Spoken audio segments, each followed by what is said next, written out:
이명박 전 대통령이 그제 출국 직전에 공항에서 한 작심 발언으로 정치권이 출렁거리고 있습니다. 적폐청산이라는 명목으로 이것이 과연 감정풀이냐, 정치적 보복이냐. 이게 무슨 동네 잡범입니까? 나가서 내 결정했다고 밝히기.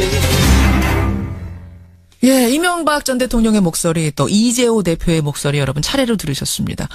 검찰의 수사가 감정풀이, 정치 보복이 아닌가 싶다. 이명박 전 대통령이 출국을 하면서 했던 그 발언이죠. 예, 문재인 정부의 적폐청산 수사를 한 3분 36초간 작심 비판을 했습니다. 그리고 이재호 오늘 푸른한국당 대표 최측근인데 어제 이 시간에 이명박 전 대통령의 입장을 추가로 설명을 했죠. 오늘은 이분의 입장을 들어보겠습니다. 2012년 MB비리 특위의 위원장으로 활동을 하면서 이른바 MB 저격수라는 별명이 붙었던 분이세요. 더불어민주당 박영선 의원 연결이 돼 있습니다. 박영선 의원님 안녕하세요. 네, 안녕하세요. 이명박 전 대통령이 그야말로 작심 발언을 했습니다. 적폐청산 수사는 감정풀이, 정치보복에 불과하다. 국론 분열만 야기할 뿐이다. 어떻게 들으셨습니까? 네, 아주 오랜만에 목소리를 듣게 된 그 현장이었는데요. 예. 그 맹자가 이런 이야기를 했죠. 부끄러움을 모르면 사람 같지 않다. 저는 이 이야기를 들으면서 이것을 네 글자의 고사성어로 표현하면 적반하장이고요. 예. 우리의 속담으로 이야기하면 도둑이 재발절이다. 도둑이 재발절이다. 네, 그렇게 표현할 수 있다고 생각합니다. 제가 이명박 후보 시절에 제 눈을 똑바로 쳐다보지 못하시겠죠? 라고 이야기한 적이 있습니다. 예. 저는 지금 이명박 전 대통령이 국민을 똑바로 바라보지 못하고 있다라고 생각을 하고요. 이 이명박 대통령의 발언 속에 보면 예. 자신이 대통령 재임 시절에 했던 경험에서 나오는 이야기들이다라고 저는 생각이 됩니다. 뭐 예를 들어서 예. 적폐는 감정풀이다. 음흠. 본인이 광우병 그 집회에 감정풀이를 했었고요. 정치보복에 불과하다라는 것은 노무현 대통령에게 이미 본인이 정치보복을 했죠. 또 국론 분열만 야기시킨다. 이거는 댓글로 이미 이제 국론을 분열을 시켰습니다. 그러니까 예. 국가 안보를 위해서 써야 될 세금을 정권의 안위를 위해서 썼으니까요. 예. 그렇기 때문에 이 이야기는 제가 보기에는 도둑이 재발절여서 마지막으로 이렇게 왜 그 도둑이 움찔하면서 하는 그런 어떤 이야기가 아닐까 저는 그렇게 생각합니다. 움찔하면서 마지막 최후의 발악 뭐 이런 느낌이라고 보셨어요? 네. 근데 어제 이명박 전 대통령 그제군요. 이명박 전 대통령이 말을 한 후에 이동관 전 청와대 대변인이 이어서 추가 설명을 하면서 이런 말을 했습니다. 네. 군사이버사와 국정원에서 단 댓글이라는 거를 재판을 해보니까 예. 그중에 고작 0.9%만 정치 개입 댓글이었다. 네. 그중에서도 절반만 법원이 받아들였다. 0.45%의 진실이다. 그런데 그 0.45%를 가지고 그걸 대통령이 지시했느니 뭐니 지금 뭐 검찰에 소환되느니 이런 얘기를 하는 건 이거는 과잉이다. 라는 지적이었는데요. 법 위반을 그런 어떤 퍼센트 비율로 판단할 수 있는 문제는 아니지 않습니까?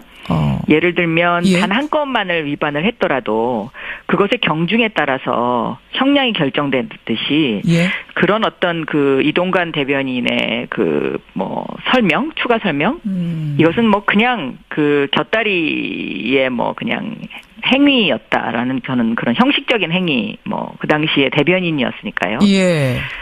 그런 거죠. 별로 이렇게 무게를 둘 수 있는 발언은 아니었다고 생각합니다. 0.45가 아니라 0.01%였다고 하더라도 그렇습니다. 그것이 전대미문의 이런 무거운 사건이라면 그것에 책임을 지는 것이 전 대통령으로서의 뭐 임무 아니겠느냐. 그렇죠. 그것이 이제 법적인 해석이 될 수 있고요. 이것을 좀 더 정치적으로 해석한다면 예. 그 당시 재판과 수사가 과연 공정했느냐 이런 부분에 대한 그것도? 이제 그 물음도 충분히 할 수 있는 그런 것이라고 생각합니다. 근데 이 부분에 대해서는 어제 이 시간에 출연한 이재호 대표도 비슷한 얘기를 했어요. 뭐냐면 네. 김관진 당시 장관이 대통령에게 보고하고 지시받았다 이렇게 지금 자백을 했다고 하지 않습니까? 네네. 진술했다고. 네. 근데 이 진술을 한 건 대북 사이버전을 해도 되겠습니까? 라고 이 대통령한테 물었더니 대통령이 하라고 했겠지 않느냐. 네. 그걸 가지고 지금 보고하고 지시받았다라고 하는 거지. 이런 정치 개입 댓글을 달아도 되겠습니까? 라고 물은 것에 대해서 그렇게 하라라고 지시했다는 얘기는 아닐 거다. 어떻게 생각하세요? 저는 이 말 자체가 이게 그 팩트에 근거한 이야기가 아니다라고 첫째 보고 있고요. 왜냐하면 대북 사이버전은 하게 돼 있습니다. 예. 그런데 그것을 굳이 대통령한테 대북 사이버전을 해도 되겠습니까라고 질문했다는 것 자체가 이게 어불성설이다. 저는 그렇게 보고 있습니다. 아마 증원에 대한 얘기인 것 같아요. 인원을 늘려도 되겠습니까라고 물었더니 이제 그렇게 하라고 했을 거다. 그걸 가지고 지금 김관진 장관이 얘기하는 거다. 그 당시에 대북 사이버전과 관련된 증원은 그게 그 국회에서 예산 과정에서 결정되는 것이지 대통령에게 보고할 사항은 아니었습니다. 그 사이버 그와 관련된 그 예산이 그때 처음 들어갔거든요. 그러니까 이명박 정부 시절에 좀 더 증액해서. 그래서 이것은 대통령에게 보고할 사항이 아니었고요. 특히 이제 제가 생각하기에는 이 대북 사이버전을 해도 되겠습니까라고 대통령에게 만약에 실질적으로 정말로 보고를 했다고 하면 이분들은 대북 사이버전을 한 게 아니고 실제로 대한민국 국민을 상대로 댓글을 달지 않았습니까? 그러니까 그 총뿌리를 어디로 겨누고 있었느냐라는 또 그러한 부분에 대한 그 비판도 저는 달게 받아야 된다라고 생각하고 있습니다. 국가 예산이라는 것이 북한과 관련된 국가의 안보를 지키기 위한 예산이지 대국민을 상대로 해서 댓글 부대를 운영해서 정권의 안위를 지키려고 세금을 쓰라고 국회가 승인해 준 것은 아니거든요. 물론이죠. 물론이죠. 근데 이재호 대표는 이런 얘기가 있어요. 지금 검찰에서 조사를 할 거다라는 얘기가 많이 나오는데 아마 소환 조사를 할 거다라는 얘기가 나오는데 죄도 없는 사람을 권력의 힘으로 잡아가려고 하는 건 이거 불공정 특권이다. 이명박 전 대통령이 무슨 잡범이냐 이런 불쾌함을 토로했는데 이걸 듣고는 어떠셨어요? 그거는 스스로 그런 자범이라는 단어를 쓴다는 거가 스스로 자기 자신들에 대한 어떤 가치를 그만큼 하락시키는 일인데요. 검찰은 아마 법과 원칙에 따를 것이라고 저는 생각합니다. 그리고 전직 대통령에 대한 소환이기 때문에 더 신중을 기할 것이고요. 네. 소환돼야 된다고 보세요. 어떠세요? 이 정도 사안이면은 전직 대통령인데. 뭐 예를 들면 검찰이 새로운 그 추가적인 어떤 사실을 발견한 것이 증거가 확보가 됐다면 그것은 당연히 소환을 해야 되겠죠. 법에 따라서. 전직 대통령이라도. 그렇습니다. 왜냐하면 지금 뭐 여러 가지 새로운 사실들이 많이 나오고 있기 때문에 저는 여기에 대한 그 소명이 반드시 필요하다라고 저는 보고 있습니다. 알겠습니다. 근데 박 의원께서 최근에 이런 말씀하셨더라고요. 이명박 전 대통령이 박근혜 전 대통령보다 더 나쁜 일을 많이 했다. 아주 지능적으로 했다. 이런 말씀하셨죠.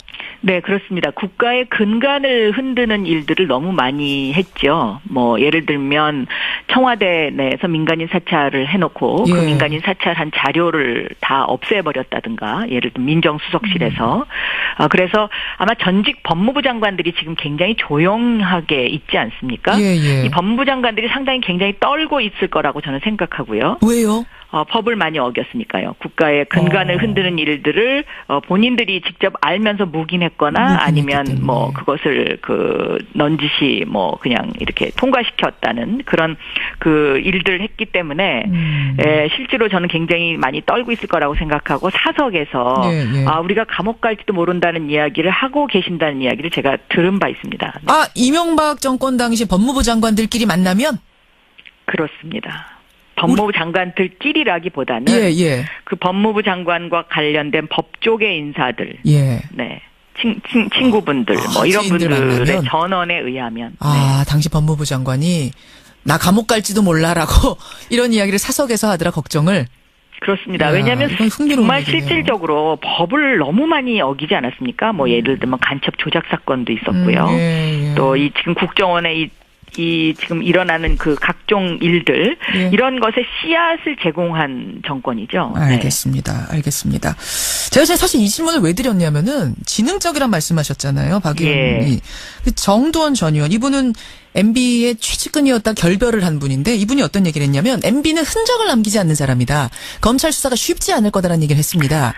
저도 그렇게 생각합니다. 왜냐하면 대통령이 되기 전부터 이미 전과 기록이 굉장히 많으신 분이었지 않습니까? 그래서 검찰 수사에 어떻게 대응해야 되는지에 대한 경험치를 갖고 계신 분이기 때문에 이런 부분에 대해서 굉장히 많이 철저하게 대비를 했을 거다라고 생각을 하고 있습니다.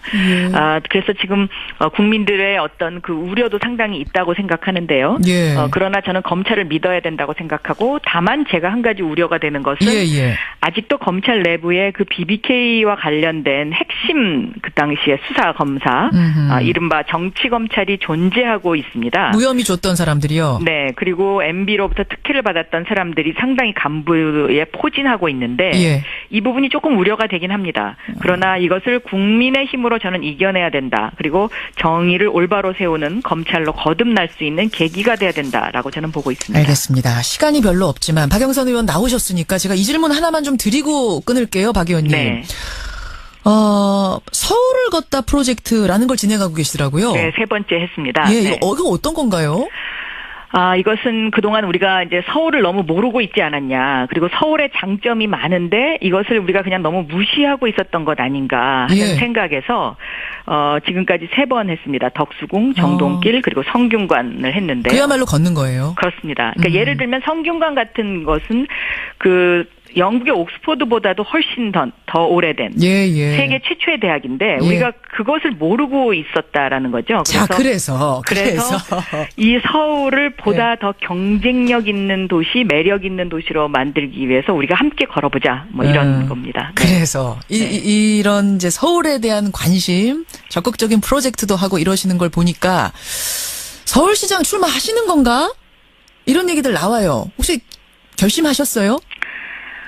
마음의 준비는 하고 있습니다. 아직 뭐 최종적인 결심은 안 했지만 마음의 준비는 하고 있고 또 제가 도시지리학을 전공을 했는데 예를 들면 서울이 이제 그 강북이 궁궐 도시인데 이런 궁궐 도시의 특색을 좀 더 살려서 서울을 뭐 런던이나 뭐 도쿄나 뉴욕보다 더 경쟁력 있는 도시로 만들고 싶다 하는 그러한 어떤 그 소망 같은 것은 있습니다. 그렇군요. 네. 이 마음의 준비는 했다란 말씀은 공식 선언만 안 했지 결심은 했단 말씀이시네요.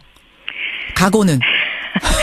지금 각오를 위해서 한 걸음 한 걸음 다가가고 있습니다. 네. 여기까지 확인을 하죠. 네. 박영선 의원 고맙습니다. 네. 이명박 전 대통령이 그제 출국 직전에 공항에서 한 작심 발언으로 정치권이 출렁거리고 있습니다. 적폐 청산하는 명목으로 이것이 과연 감정풀이냐 정치 보복이냐 이게 무슨 동네 잡범입니까? 나가서 내 결정했다고 밝히기. 이명박 전 대통령의 목소리 또 이재호 대표의 목소리 여러분 차례로 들으셨습니다. 검찰의 수사가 감정풀이, 정치 보복이 아닌가 싶다. 이명박 전 대통령이 출국을 하면서 했던 그 발언이죠. 문재인 정부의 적폐청산 수사를 한 3분 36초간 작심 비판을 했습니다. 그리고 이재호 늘푸른한국당 대표 최측근인데 어제 이 시간에 이명박 전 대통령의 입장을 추가로 설명을 했죠. 오늘은 이분의 입장을 들어보겠습니다. 2012년 MB비리 특위의 위원장으로 활동을 하면서 이른바 MB 저격수라는 별명이 붙었던 분이세요. 더불어민주당 박영선 의원 연결이 돼 있습니다. 박영선 의원님 안녕하세요. 네, 안녕하세요. 이명박 전 대통령이 그야말로 작심 발언을 했습니다. 적폐청산 수사는 감정풀이, 정치보복에 불과하다. 국론 분열만 야기할 뿐이다. 어떻게 들으셨습니까? 네, 아주 오랜만에 목소리를 듣게 된 그 현장이었는데요. 그 맹자가 이런 이야기를 했죠. 부끄러움을 모르면 사람 같지 않다. 저는 이 이야기를 들으면서 이것을 4글자의 고사성어로 표현하면 적반하장이고요. 우리의 속담으로 이야기하면 도둑이 재발절이다. 도둑이 재발절이다. 네, 그렇게 표현할 수 있다고 생각합니다. 제가 이명박 후보 시절에 제 눈을 똑바로 쳐다보지 못하시겠죠? 라고 이야기한 적이 있습니다. 저는 지금 이명박 전 대통령이 국민을 똑바로 바라보지 못하고 있다라고 생각을 하고요. 이 이명박 대통령의 발언 속에 보면 자신이 대통령 재임 시절에 했던 경험에서 나오는 이야기들이다라고 저는 생각이 됩니다. 뭐 예를 들어서 적폐는 감정풀이다. 본인이 운영해서 정권의 안위를 지키려고 세금을 쓰라고 국회가 승인해 준 것은 아니거든요. 물론이죠. 물론이죠. 근데 이재호 대표는 이런 얘기했어요. 지금 검찰에서 조사를 할 거다라는 얘기가 많이 나오는데 아마 소환 조사를 할 거다라는 얘기가 나오는데 죄도 없는 사람을 권력의 힘으로 잡아가려고 하는 건 이거 불공정 특권이다. 이명박 전 대통령이 무슨 잡범이냐 이런 불쾌함을 토로했는데 이걸 듣고는 어떠셨어요? 그거는 스스로 그런 자범이라는 단어를 쓴다는 거가 스스로 자기 자신들에 대한 어떤 가치를 그만큼 하락시키는 일인데요. 검찰은 아마 법과 원칙에 따를 것이라고 저는 생각합니다. 그리고 전직 대통령에 대한 소환이기 때문에 더 신중을 기할 것이고요. 예. 네. 소환돼야 된다고 보세요. 어떠세요? 이 정도 사안이면은 전직 대통령인데. 뭐 예를 들면 검찰이 새로운 그 추가적인 어떤 사실을 발견한 것이 증거가 확보가 됐다면 그것은 당연히 소환을 해야 되겠죠. 법에 따라서. 전직 대통령이라도. 그렇습니다.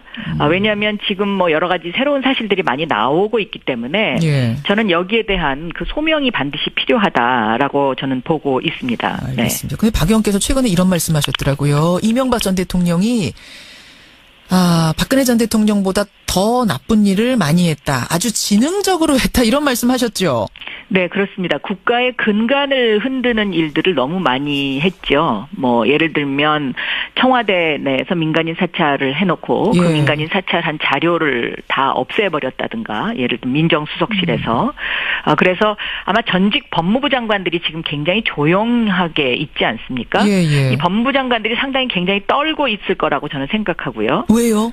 법을 많이 어겼으니까요. 국가의 근간을 흔드는 일들을 본인들이 직접 알면서 묵인했거나 아니면 뭐 그것을 넌지시 뭐 그냥 이렇게 통과시켰다는 그런 그 일들을 했기 때문에 실제로 저는 굉장히 많이 떨고 있을 거라고 생각하고 사석에서 우리가 감옥 갈지도 모른다는 이야기를 하고 계신다는 이야기를 제가 들은 바 있습니다. 네. 이명박 정권 이런 부분에 대한 이제 그 물음도 충분히 할 수 있는 그런 것이라고 생각합니다. 근데 이 부분에 대해서는 어제 이 시간에 출연한 이재호 대표도 비슷한 얘기를 했어요. 뭐냐면 김관진 당시 장관이 대통령에게 보고하고 지시받았다 이렇게 지금 자백을 했다고 하지 않습니까? 진술했다고.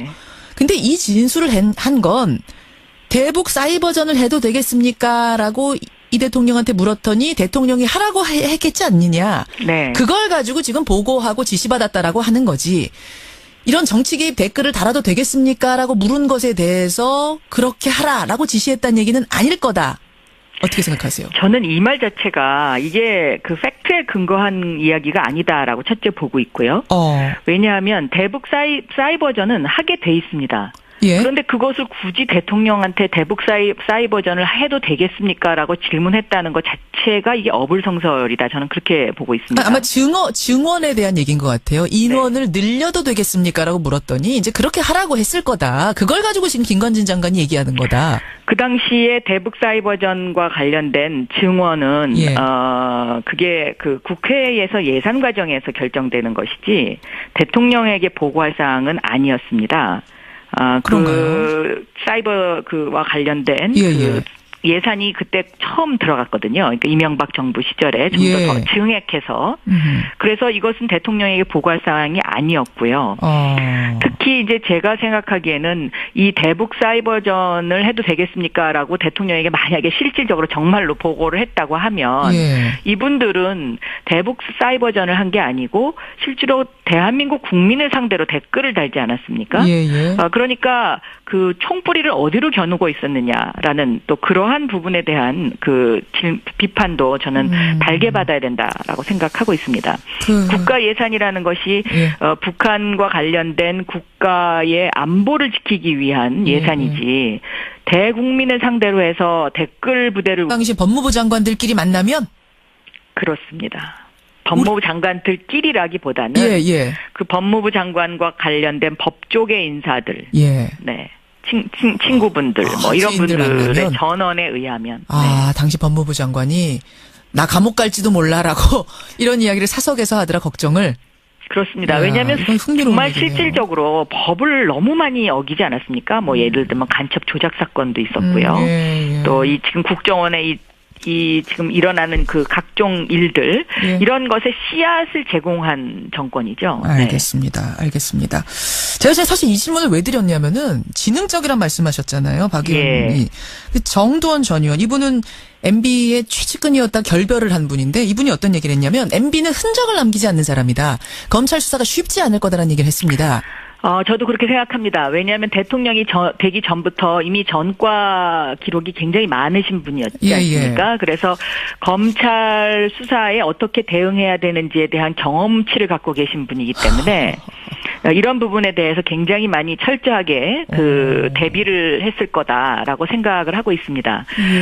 그래서 지금 국민들의 어떤 그 우려도 상당히 있다고 생각하는데요. 그러나 저는 검찰을 믿어야 된다고 생각하고, 다만 제가 한 가지 우려가 되는 것은 아직도 검찰 내부에 그 BBK와 관련된 핵심 그 당시에 수사 검사, 이른바 정치 검찰이 존재하고 있습니다. 무혐의 줬던 사람들이요. 네, 그리고 MB로부터 특혜를 받았던 사람들이 상당히 간부에 포진하고 있는데 이 부분이 조금 우려가 되긴 합니다. 그러나 이것을 국민의 힘으로 저는 이겨내야 된다. 그리고 정의를 올바로 세우는 검찰로 거듭날 수 있는 계기가 돼야 된다라고 저는 보고 있습니다. 알겠습니다. 시간이 별로 없지만 박영선 의원 나오셨으니까 제가 이 질문 하나만 좀 드리고 끊을게요, 박 의원님. 네.